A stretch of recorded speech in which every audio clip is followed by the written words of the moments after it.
Anirudh is one of those people who are deeply technical. He has a PhD. Most people who have PhDs end up in roles as a CTO like myself. Few people become CEOs of companies at the size of Cadence. Not only has he got technical contributions, he's got many publications, 27 patents, he's a fellow of IEEE, the kinds of accolades that people like CTOs get, but he is also the CEO of Cadence. He is well known in the area of parallel and distributed algorithms for simulation, and he has literally taken Cadence on a fantastic journey, moving away from the core area of EDA into very exciting areas.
So we basically, what Cadence does, if you don't know, we design software products, mostly software, for the design of semiconductors. Okay. And then what is interesting right now in the last few years, our growth rate used to be maybe 5 years ago, maybe 6-7%, and now it goes well into double digits. So the other exciting thing is that a lot of system companies are designing semiconductors. And we are also trying to move to the system level. So about 45% of our customers right now are system companies. So hyperscalers and car companies and things like that. Okay. So one of my goals is to improve our ROI. Okay. ROI, I don't mean return on investment. Okay, that's already pretty good, like I told you. But return on intelligence. Okay. So about 40% of our revenue is invested in R&D. So that's one of the highest investments in R&D for any kind of S&P 500 or NASDAQ 100 company. So we have about 6,000 people in R&D. Maybe at least half of them have graduate degrees. And then we have about 2,000 people in what we call AEs or customer support, but they're also engineers. So out of roughly 9,500-10,000 people, about 8,000 people are engineering. Okay.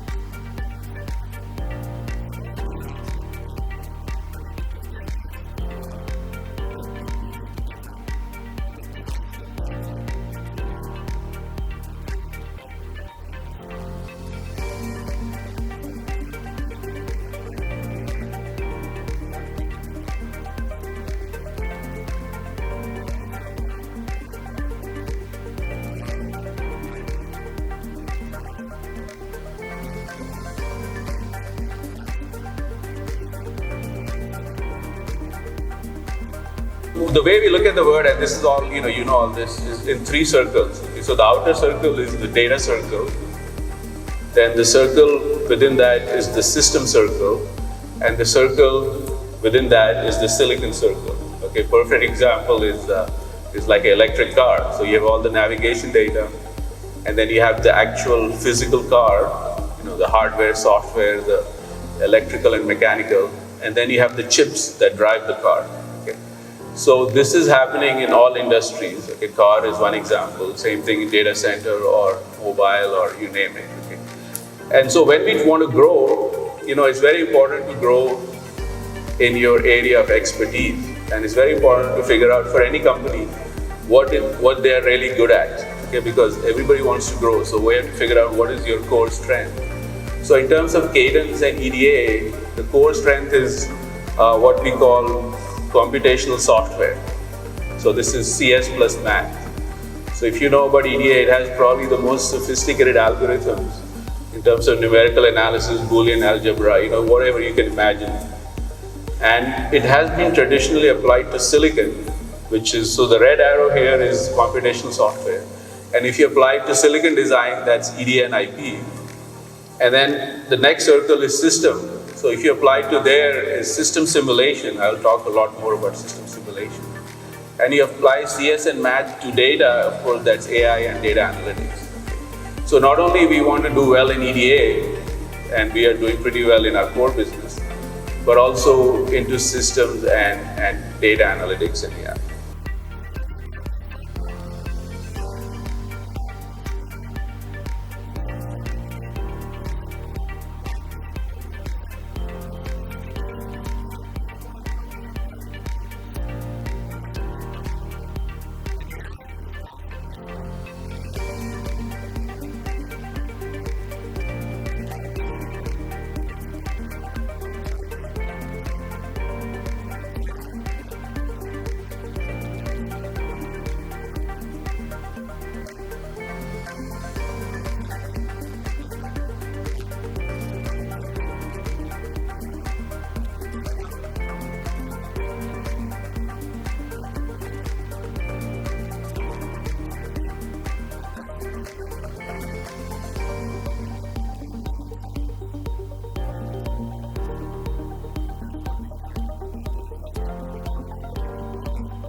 So what it is, if you look at a function, y is equal to f of x. Give me 1 minute, okay? So x is the input, y is the output, right?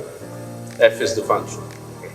Now, of course, we can observe the function. You don't just the output, we can observe within the function. But for a data-driven approach, what that means is you observe x and y, and you try to determine f. Okay, that's the data science. Okay. Now the other part is and this f can be like a simple function like linear or polynomial, or it can be nonlinear differential equations with a lot of state. Okay, so this f can be anything. But you can of course learn f by input-output observation. Now that's good and works in a lot of cases. But there also you can discover f, what the form of f is. Okay, so that's inside out. If you know what f does, whether using physics or chemistry or biology, you can do actual simulation or what actually f does.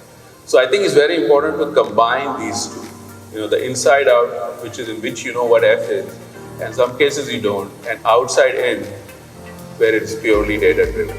So just applying outside or just inside is not.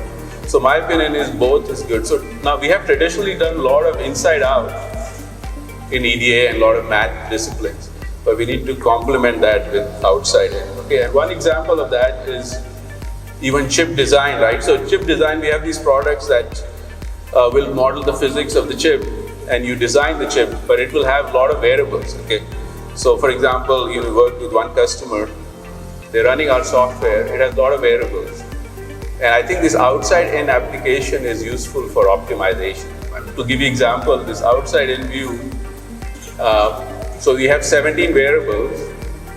Now some of them are design variables, or 20 variables, or 100 variables, whatever you have. Some of them are design variables, some of them are tool options. And to actually determine the right set, to optimize this right set is a very difficult problem. basically, I think instead of human doing it, right now what happens is when you do chip design, the human is finding this combination in this multi-dimensional space. But we can use reinforcement learning, and we got very, very good result. Okay, because you are, so my opinion is, if something is well-defined mathematically, like placement, there are well-known ways to solve it mathematically, then AI has limited value. But if something is not well-defined mathematically, and especially in EDA, we were not good at transferring knowledge from one run to the next run. So you look at all our software was optimizing a given set of conditions, but whereas the user is running one run, then they change something, they run another run, they change something. So that's where I think AI can have a phenomenal effect.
Silicon is in a renaissance for the multiple reasons you know.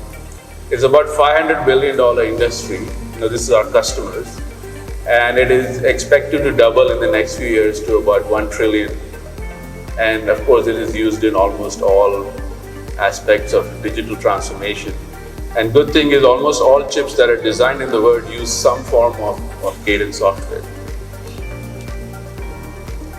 And then we have these other systemic drivers. I can, you know most of this. I can talk to you more if you want. But one of the big things is system companies doing silicon, and there are a lot of reasons for it. Okay, just to say high level, and we talk to all these big companies. So, and we say, like, why are you doing silicon? So there are three main reasons that I saw. Okay, the first is for customization. Look at Tesla, right? They've designed their own self-driving chip, and they can optimize versus what NVIDIA was doing, and it's much more efficient in self-driving. So there's always some customization they do it for. Second reason is for schedule. If you're going to launch a product certain time of the year, or you want to control your own schedule. And third thing is, if there is enough volume, which of course there are enough cars sold in the world or enough data centers, then it is economically better to do your own chip. Okay, so that's why you see this big resurgence. And there are other things we can talk about, but I think that's an important trend. Okay. Now the other thing is, when you come from the system level to the chip level, and like 45% of our customers are system companies, the first thing you see, if you open up your washing machine or car or whatever, is not the chip. You see the board and the package, and then the chip. So it's very important, not just the chip level, but to do innovation at the board and package level. And this has been historically ignored, because real men and women used to do chips, okay? But now I think the board and package becomes super critical. And we have a lot of initiatives in that. Actually, Cadence is in a very good position in that space. So, and we also have partnership with some companies, a very good company like Dassault, who are leaders in mechanical design. This whole hyper-convergence of mechanical and electronics.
IIT, of course, like Prit said, I'm from IIT Delhi, and not only I went to IIT Delhi, I grew up in IIT Delhi.